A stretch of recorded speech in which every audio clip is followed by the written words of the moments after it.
since we have such a hope, we are very bold.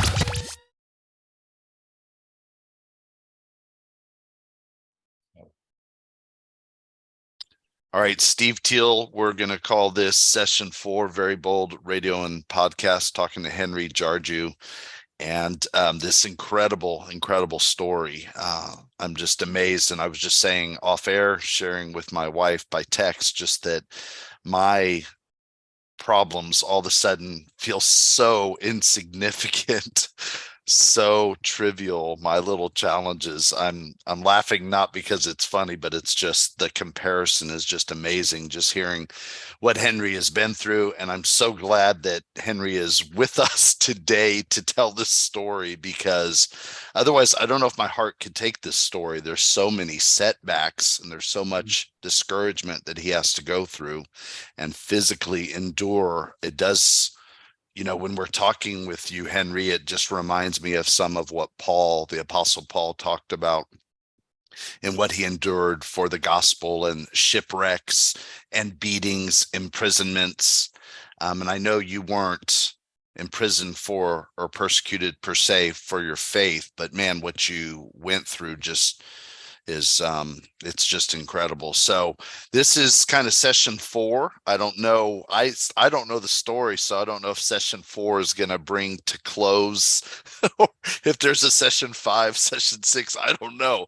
I'm fascinated to know. So, all right, Henry, for people who might just jump in on session 4, maybe they missed the end of session 3, can you just kind of, or David even, just kind of summarize where we are, help my brain get refocused again? Where are we?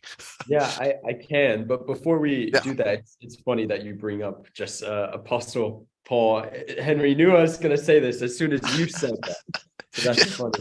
But and just the similarities in Paul's story and the hardships he's facing, and then Henry's story as well, because of course, Henry, maybe you can also say something on this, but as Henry was doing the Bible school that I'm a part of and get to help run here in Amsterdam, that is actually also what made the book of Acts, from what I remember, made it just so personal to Henry, where, I mean, he is reading Paul's story, but I think any of us who are hearing your story now can now understand how you would be able to understand so many of the stories in Acts at such a deeper level than any of us can understand, whether that is shipwreck or being in prison or being beaten, or, I mean, just in any of these things. Is just incredible. Even just the fact of being in prison or being on the run. I mean, I'm just thinking, I've never in my life had to ever really worry about, like, I don't have power over, like, my freedom. That's never been a concern for me, where someone else has power over me, where you were literally enslaved. And so then to be able to be released from that is incredible, where then I can only imagine then getting to picture what Jesus has done for you, then just adds that much more weight to the good news. I don't know, that's incredible. Do you have anything to say? I mean, I remember journeying with you when you're reading Acts. But yeah, I don't know. No, yeah. So before I come to continue where I stopped, what I can share concerning the journey of Paul in the book of Acts. I think when I was doing the Bible school then, just going through the book of Acts, because I've never read the book of Acts, like to understand what is happening, the stories in it. So during the Bible school, it just became life for me, because I just saw myself in a similar way, just as Paul had to go through, and what it means just to be in the Mediterranean Sea, where like you lose hope and you think at least for me, I think, okay, this is the end of it. So for me, I understood what Paul actually was going through when the ship had that problem and everyone was scary and afraid for their lives. And just to throw it back, even when we were doing Exodus, the children of Israel in the wilderness, what it means to be in the wilderness, not having water to drink, even though they did, but then it's just being in the wilderness for me, it just reminded me of my time when I was there. And yeah, I learned a lot from it. And I was also able to just thank the Lord for a lot, like how he has seen me through in those moments and just helped me to just even be more grateful and thankful to God. Even though then I didn't really understood all those things to that level, but just going through the book also brought a lot of reality and a lot of life for me when we were doing these books. Yeah. I really struggled with some of them emotionally, just reflecting on those times, but I also it just reminds me of what God has done for me when I was in moments like that, what it means. I think still it does, but I imagine so. I imagine those stories for you, I mean, they just, they're so close to what you've actually experienced and gone through, where the rest of us are imagining, and you're so close to, I mean, you went through what he went through, so it's pretty crazy, pretty wild. I wouldn't mind hearing you preach on Paul's story from Acts or the Exodus, just because of what you have been through. So all right, well, so where are we now? We are almost to international waters. You're seeing the helicopter, knowing that if you can get there, you maybe can get some help. And but you're not sinking, but I mean, somehow you're afloat, but nobody really knows how, because you should not be afloat. Everybody should have gone under at this point. So I mean, maybe one day when you're in the presence of God, you're gonna see what God did to keep that boat afloat. And it's funny to me, it just sounds like when I'm glad you've explained everything so well, because when I think of a boat, I'm not picturing like a large inflated raft in the middle of the Mediterranean. It's just wild. So, okay. So Henry, tell us what happens next. So we were in that boat, which we all were thinking that it can just sink any moment, but then it didn't. And we saw the helicopter just flying a little bit ahead of us, and then we were like, okay, maybe if we are able to make it there, then they can come and rescue us. But still, we had to make it there, despite the boat, how the situation and the condition of it.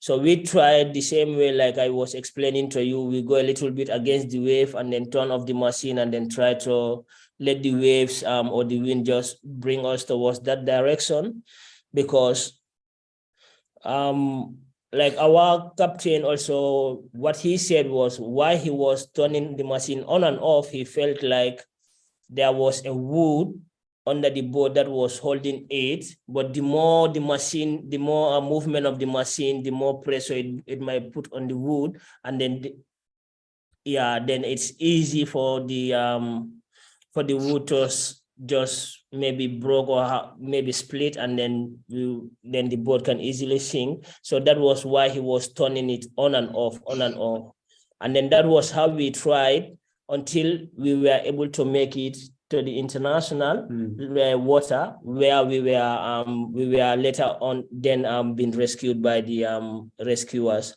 But before they came, once we just arrived in that water level, you can also see just the water, just the color of the water changes. Then it becomes like blue, kind of just very clean. Yeah, it's just different from the water we were in before. What?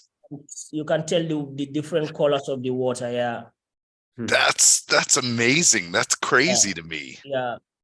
Yeah. Completely very different. Yeah. Very, very different. But still, we were still afraid that anything, the boat can still sink. Yeah. Even though we saw the helicopter, but we haven't. And we saw also the big ships, but then they are very far from us. We are like, you saw just a tiny of it. So once we make it in that water, then the helicopter came and then threw something in the water, which came out to be smoke, kind of. For me, that was, I had no idea how that happens, like smoke coming out of the water in the I couldn't imagine how that works, but that's what they did. And then when the smoke started to come, so the helicopter that was over us left, and then immediately it left, another one came, and I would say like an aeroplane kind of came, and it was over our heads again, and then it was just surveying us, watching over us, and then it left, and then the helicopter came again, and then they started speaking to us with a microphone, like, do not make movements, we will rescue you, the rescue boat will come. And they were trying to calm us down, to just make us know that we are being seen, and they will come to try and rescue us. So when we saw that, then people become also less afraid, and then started to just not to make a lot of movement so that we will not sink. So then after that, then came like these small machines, like jet skis. Like with just one person. So those are the ones that first came, and then when they came, they throw some stuffs in the water in case the boat sink. Then some people can just catch it and then float and not sink. And then came smaller boats as well, small boats, and they start throwing life jackets to us. And until everyone had a life jacket. Can I just like pause and just ask you, like, with your faith at that point, with you and the Nigerian Christians and everything, was your faith more real to you at this point? Are you like calling for help from God, or are you just, I don't know, what was kind of your state of your spirit at that point? So remember when I told you at some point we were all waiting for the boat to sink? Yes. I prayed to God, like, for my final prayers to him. I prayed, I said the Lord's Prayer, and then just prayed to him with my own words, like, I have accepted my fate, and I hope he will have mercy on me on that day if I die. And then after my prayers, I just surrendered, and I was waiting for the boat to sink. Okay. So wow. that I did it on the boat, and then after that, it didn't sink, but still, I was not expecting it. I was expecting it to sink at any moment. But I did my last prayers, and I was just ready to for my soul to go back to my maker. Okay. All right, so go back to where you are now. We've got the life jackets and everything, and so what happens next? So for me personally, like when they came and gave us the life jackets and I saw the rescue boats, for me then I felt like, okay, now I'm safe. Because I know I cannot swim for that long, but I know I can just also be I can also swim for a while till I will be rescued if in case the boat sink. But thank the Lord that didn't happen. So they gave us life jackets and everyone had it, and then they surround us with their boat. So when I had my life jacket, I couldn't wait longer. I just jump in the water and then I swim and then went to the small boats who came to rescue us. Yeah. Yeah. And then they transfer us, like, then they took us from that small boat to the bigger boat. So the bigger boat couldn't reach where we were because of the movement of the water. It would have caused, if it was to come to where we were, then it would have even made our boat sink. So that is why they decided the smaller ones to come and then pick us from there and then transfer us to the bigger boat. So then they were doing that, going and coming until everyone was safe. No one died. Yes. Praise God. Yeah, amen. Yeah. Yeah. No one died. And yeah, when we were in the boat, in the big rescue boat, then we had to like run a full day, the whole day till the next day in the morning or in the afternoon was when we reached in the Italian shore. So that is why when we were in Libya and they were telling us that just 3-4 hours. Yeah. It's just not possible. Right. Yeah. Right. There's no way we could have made it if we were not being rescued. Yeah. Right. Yeah. So do then, some boats make it? I mean, have you met anybody that did what you did, but they made it on that raft? no. They always rescue them. Never. Okay. All right. Yeah. So the best hope, it's kind of like, now it's like Moses' story almost. I mean, it's the mom putting Moses in the water and hoping that something is going to happen. It's just a hope and a prayer. Okay. Yeah. All right. So it takes a full day still to get to Italy. Yeah. And did you say that's on the big boat now? Yeah, on the big boat, big ship. Yeah. How are you feeling then? I mean, are you feeling like, okay, I'm about to make it to Italy? When we made it in the big ship, everyone was crying. Like almost everyone was crying because on our boat there were moms with their kids. So they were still crying while they were on the boat. And some were also just thankful to the captain, and they were also thankful to me as well, just because of what we have gone through. And but people were still crying while we were on the boat. Oh yeah, it had to be so very emotional. Yeah. Okay. So what happens next? I have no idea where this story is going. I mean, where we go next.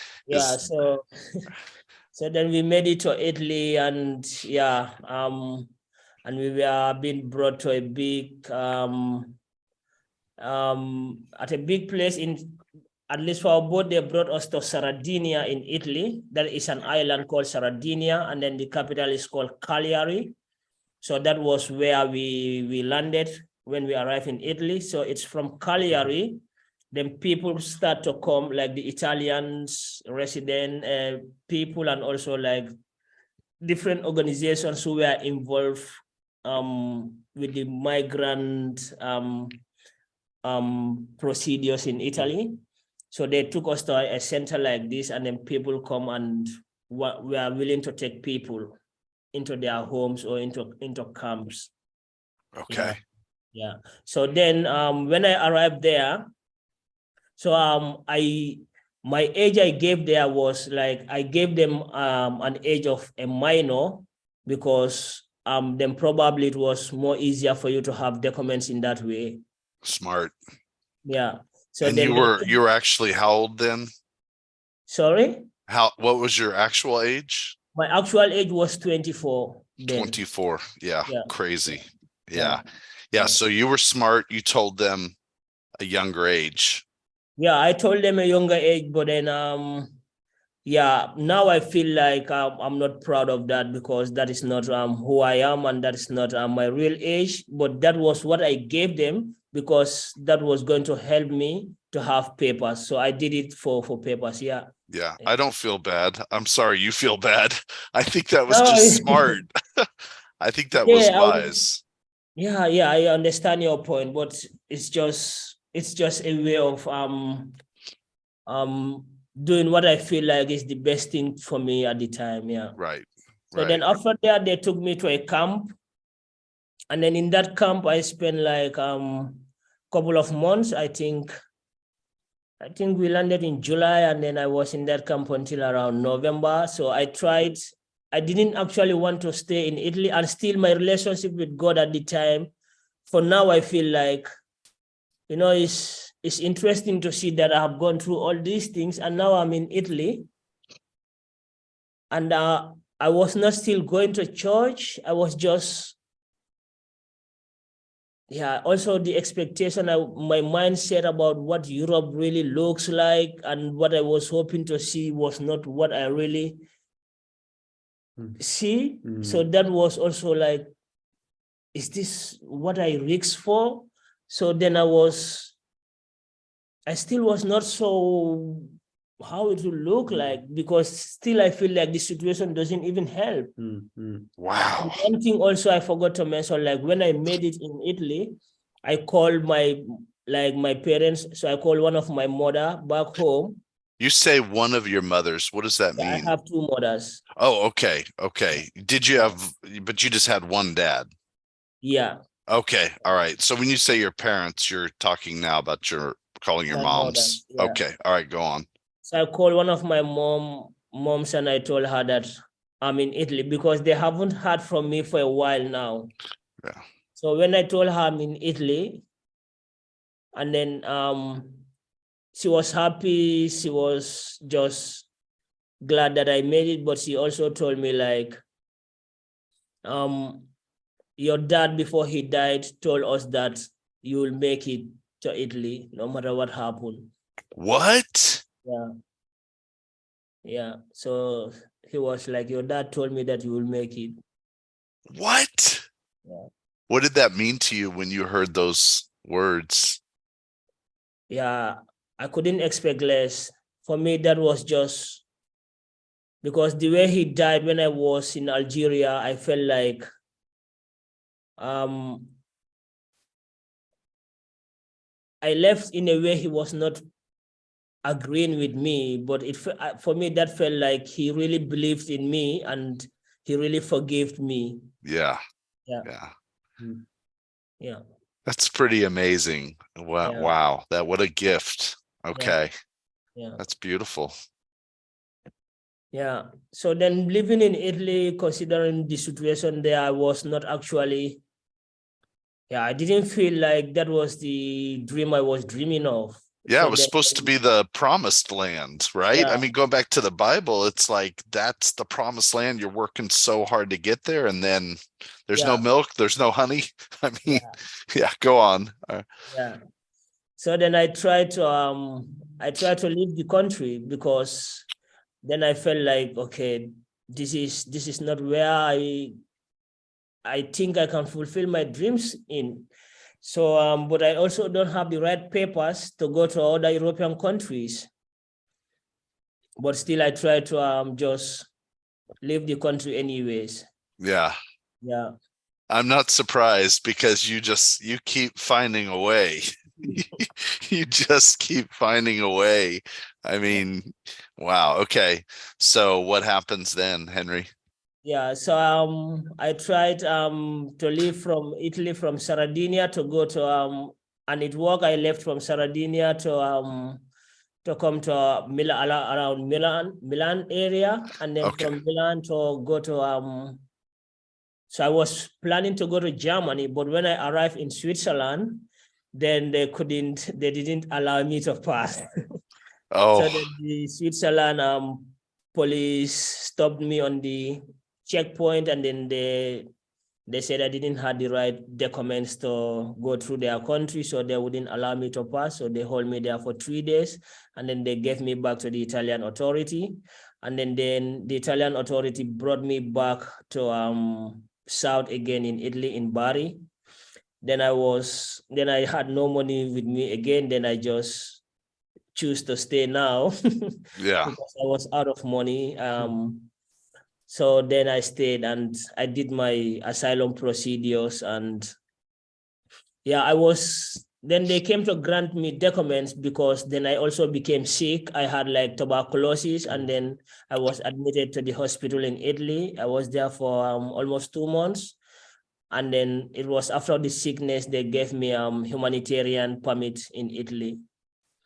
So then after that. What does the humanitarian permit mean? What does that mean, or grant you?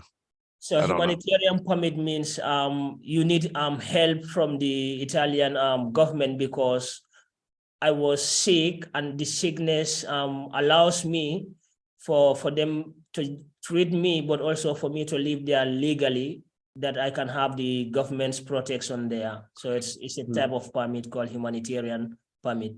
Okay. For people who are in need, special need case, kind of like sickness. Right. Like that, yeah. So something really bad happens again, you get tuberculosis, but it sounds like God is going to use something bad for something good. I mean, your life goes like Joseph from the Old Testament and Moses and Paul, and it hits every spot. So what happens next, Henry? So while I was staying there, after I had the permit, so then I was also going to school to learn the Italian language. Oh my gosh. Yeah. You speak Italian? Yeah. How many How many languages? Speak Italian. I mean, Henry, go through the languages. The first that you speak what you would say fluently, and then the languages after that. You then play down like, oh, I don't speak so much, but no, so growing up from Gambia, like as a Gambian, I'm a Karoninka, so that's my mother language. I speak Karoninka, and I speak Mandinka, I speak Wolof. So these are like languages I speak fluently from Gambia.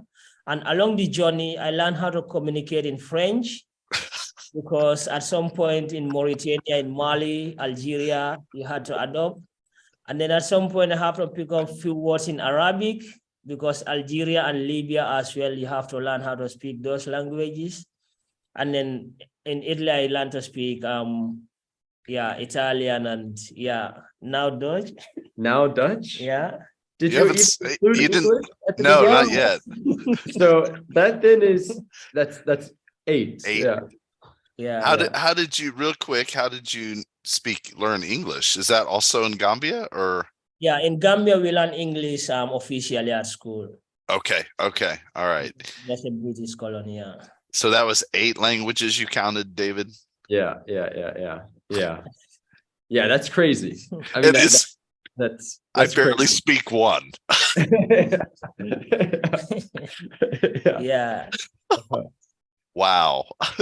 What an incredible mind God has given you. And you are just incredible what you had to adapt and learn and chose to learn. I don't even know how anybody in the world could just start to pick up Arabic or any other language you said. Yeah. Like, how does we won't go into how you are gifted that way, but that's unbelievable. It's just amazing. So okay, so we paused because you were learning Italian, I believe, right? So I was learning the language, and next to it, I was also playing football when I was there. You were? I was playing football, yeah. So I was going to school and playing football. That was what I was doing there until almost 2 years. And then I also wanted to do there was a course, more of like a translation course. They call it mediatore in Italy. For example, like to be an intermediary, when people come, then I can translate from their language to Italian. That was what I wanted to study. But then what actually made me leave Italy, I felt like the football, I was playing it, but I was not actually, treated the way I believe I deserve to be treated, because I felt like I was given less opportunities, even though I know I had like the talent, the skill for it. And it was also semi-professional at the time. And I felt like the camp I was living in were more just after their own interests, and they didn't really care much about us because we are just migrants coming into and they were just after their own interest. So that really also hurts me. And I wanted to also do this course. And then they also just keep on promising me like, yes, you will do it, this and that. But I felt like they were not really concerned much about it. So that also hurts me a lot. Then I felt like, okay, I just lost hope in them and I didn't care any more about just what I was going through between me and them. So yeah. And then whilst that was going on between me and them, so a friend of mine, a childhood friend of mine from Gambia, also like went in a similar journey and also made it to Italy, but he was also living in another part of the country. In Italy, he was in north, I was in south. Then we communicate and he also feel like, yeah, let's just travel to another country and not here. But then we are two people. One had the document and another one didn't have it. So yeah. So that was also quite interesting for us to travel together. But yeah, we really wanted to make this journey together because we've been friends since when we were back home in Gambia. So we decided to leave the country. So we took risks and then we just find different ways to just try to come. At first, it was just him who said like, yeah, let's go to the Netherlands.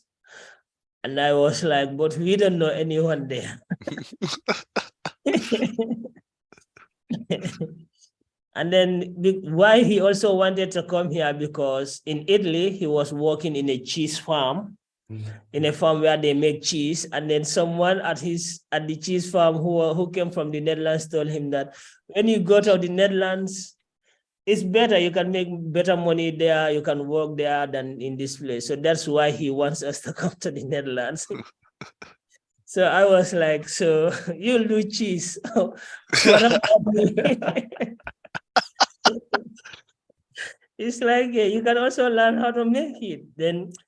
But we just came here because of that. I was not sure what I was going to do here. I knew like I could do anything because I felt like I had the paper to travel. So I felt quite confident that I would be able to do one or two things when we come here. So then that's how we decided to come here.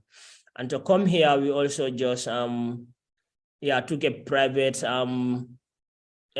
car. But before that, we tried different ways to try to come here. We couldn't, but at the end, we had a private car who brought us straight but we had to smuggle from Italy to France first, and then had a private car from France to the Netherlands here. So now, did you have to smuggle from Italy to France because he didn't have the documents? Yeah. So how did you do that? Yeah, because you got stopped once. Yeah, okay. And then explain what happens, because I think it's hilarious. Okay, so we tried to come from Italy to make it to France. So we walk on foot to walk from Italy to cross the border from Italy to France. So when we were doing that, so the border between Italy and France, there are police checkpoints there, and so we had to go through the forest to try to come to Italy to make it to France. But the first time we tried, the police caught us. The French police caught us, and yeah, they asked us if we had any papers that allows us to go to France. We said no. So then they gave us back to the Italian. We said no, and because we don't have it, based on what we tell them, they said, okay, we cannot go through their country. So they bring us back to the Italian police and then handed us over to the Italian police. And then the Italian police also just took us from the French police, brought us in the Italian territory, and then told us that, yeah, go and try again. And next time, try again. And if you try this time around, go a bit further so that they will not see you. Wait, say that part again. Like go deep in the forest, Oh. to bend so that the police will not see you.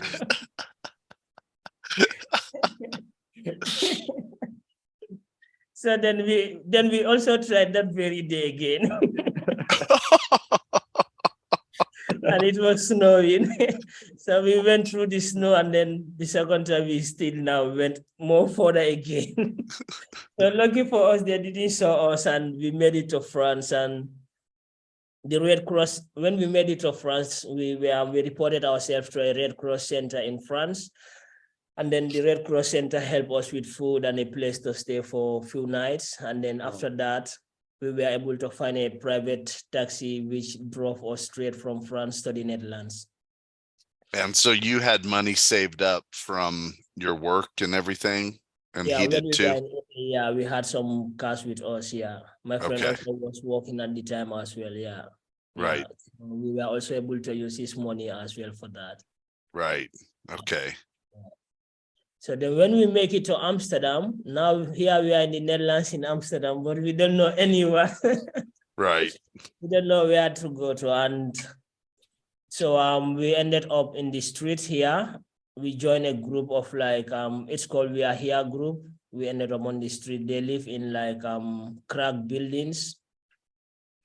So then me and my friend lived there for some time and in that building, and then we were kicked out of the building because the police, it was just not accepted in the Dutch law here to live in such buildings. So we ended up on the street. So when they threw us on the street, so me and my friend decided that because he didn't have papers with him from Italy, then we decided that let him go and ask for asylum here. And at least then it's better if he comes in contact with the police, that it's better that he goes to the asylum center rather than being here without any paper on the street. So he went to the asylum center, then I remained on the street here. So then I lived on the street, and then with some other just street people as well. And with the We Are Here group, and also came to know some people around who are just people we meet here in the Netherlands, and just living to survive, trying to find what way just to make it here. So while living on the street, one day I met a friend who showed me a place and it's a church. He said they normally give free meals there. So then we went to that church, and we went there to have free meal, but also have coffee and to be in a warm building as well, just because living on the street is just, it's just not really something nice. So when we went to this church, they served us a meal there. And as I was eating the meal, then came one of the ladies who work in that church there. And then she was talking to me like, where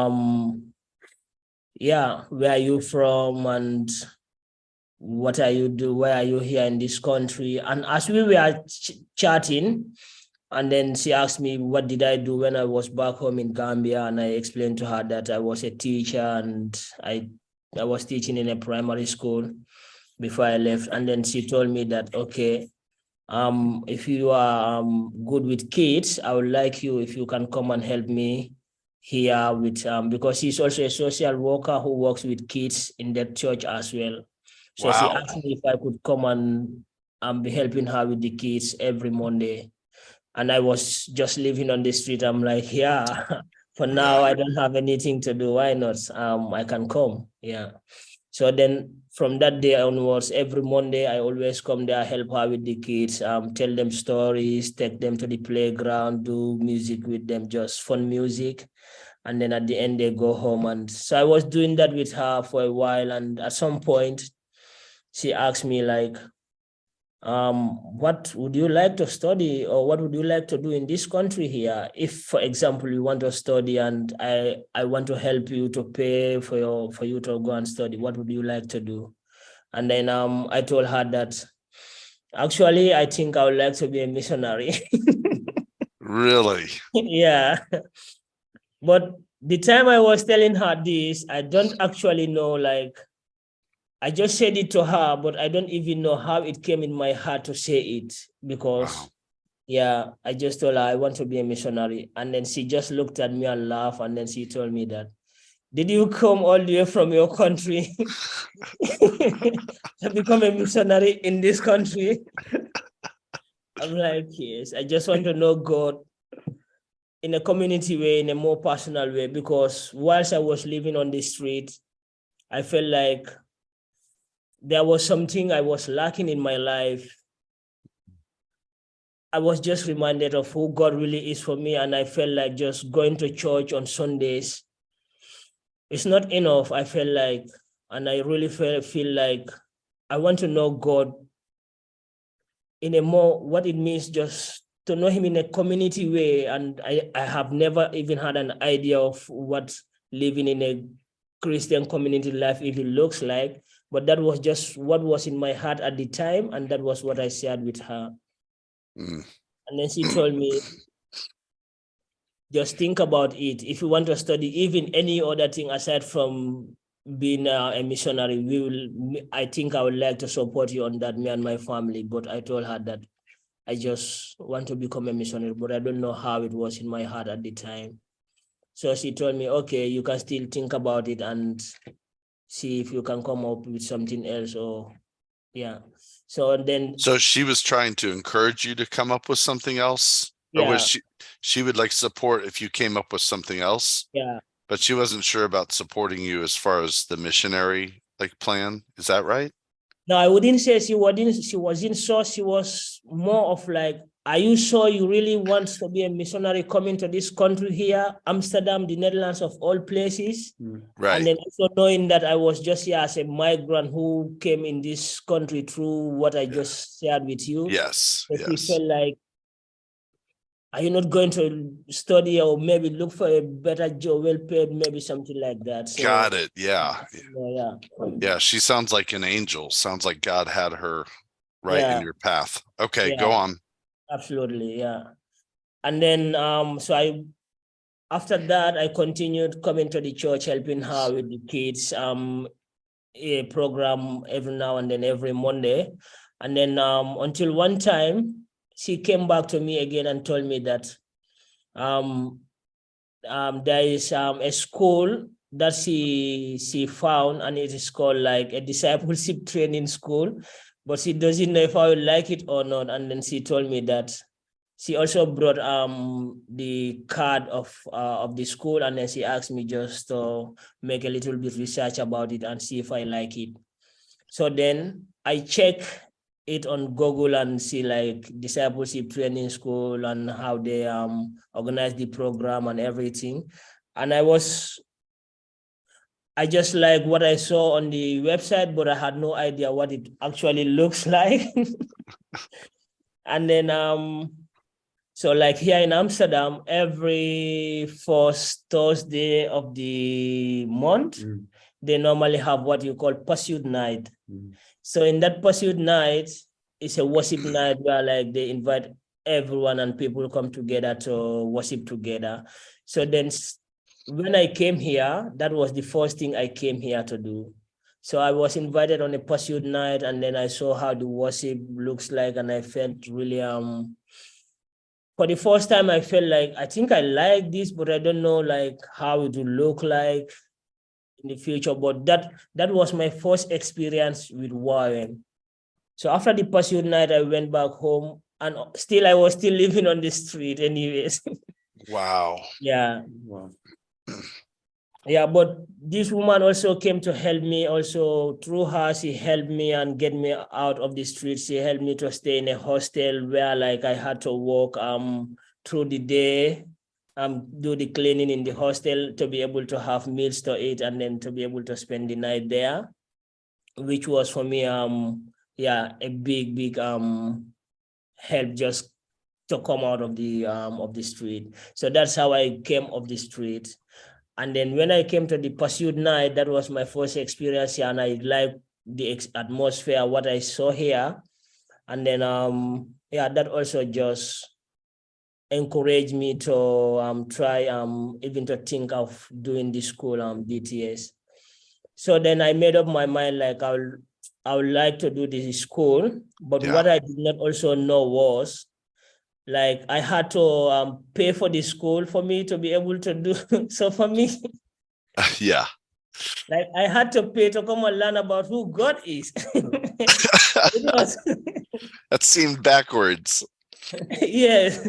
So when I told her that I would like to do the school, and then they told me about the fee of the school, and it was about 2,000 and so euros. Then I was like, okay, I think this is not for me. So then I told her, so I had to pay for this school for me to go and learn about the Bible, about God. And she says, yeah, that's how we do it here. Then I told her, like, okay, I would like to do it, but for now, I don't think I want to do it anymore because I cannot pay it. So, but she told me that, but would you really want to do it, even if in case someone wants to pay it for you? Then I told her, yeah, I would like to do it. Then she told me, okay, then I will discuss it with my family, with my husband, and see if we want to sponsor you on that. What? Yeah. Wow.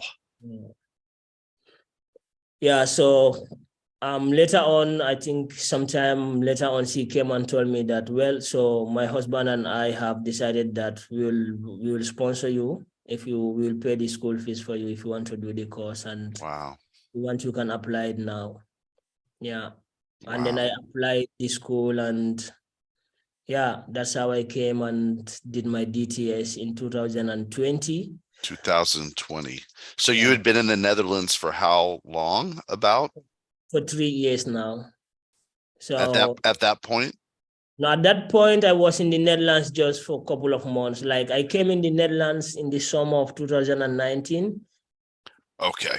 Yeah. Okay. So maybe Okay. 6 or 7 months in the Netherlands. Then I did my Yeah. DTS in 2020 January. Okay. Okay. All right. All right. And real quick, just for people who don't know what YWAM is, or DTS, Discipleship Training School, that, I mean, you guys are on the Youth with a Mission base right now, where you're doing this in Amsterdam. And for people who have no idea, you guys can do a better job, but Youth with a Mission is a great Christian organization with schools and training throughout the world. And that, I mean, that's exactly what God brought you to from Gambia. That's amazing. Is there anything else about, just if people are like trying to learn the acronym of YWAM, Youth with a Mission, or anything? Is that good enough, you think?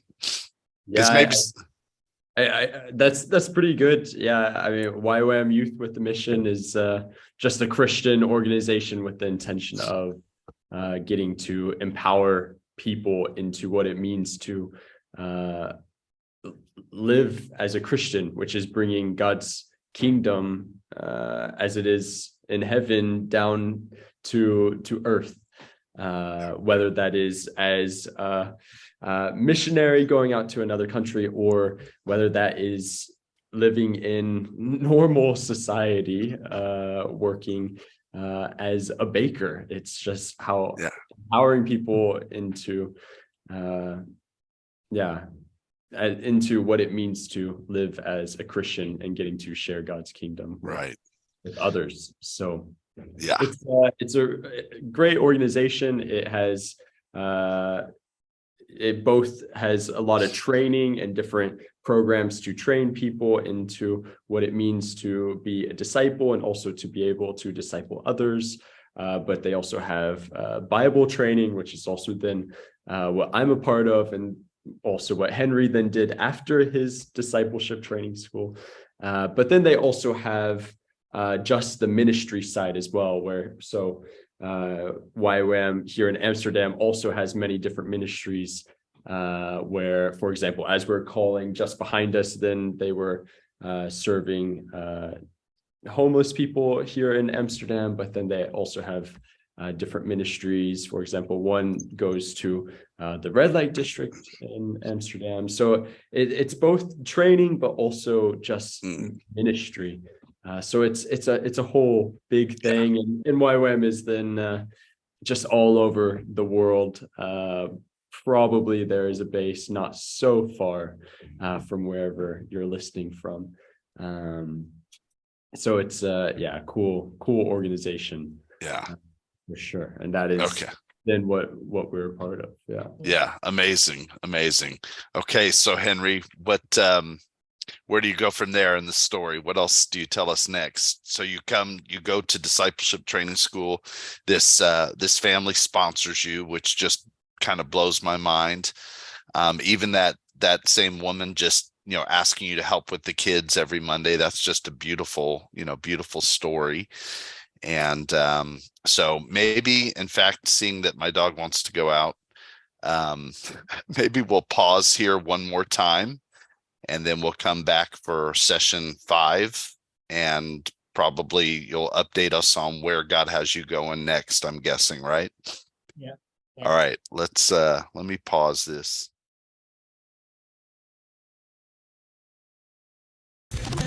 Therefore, since we have such a hope, we are very bold.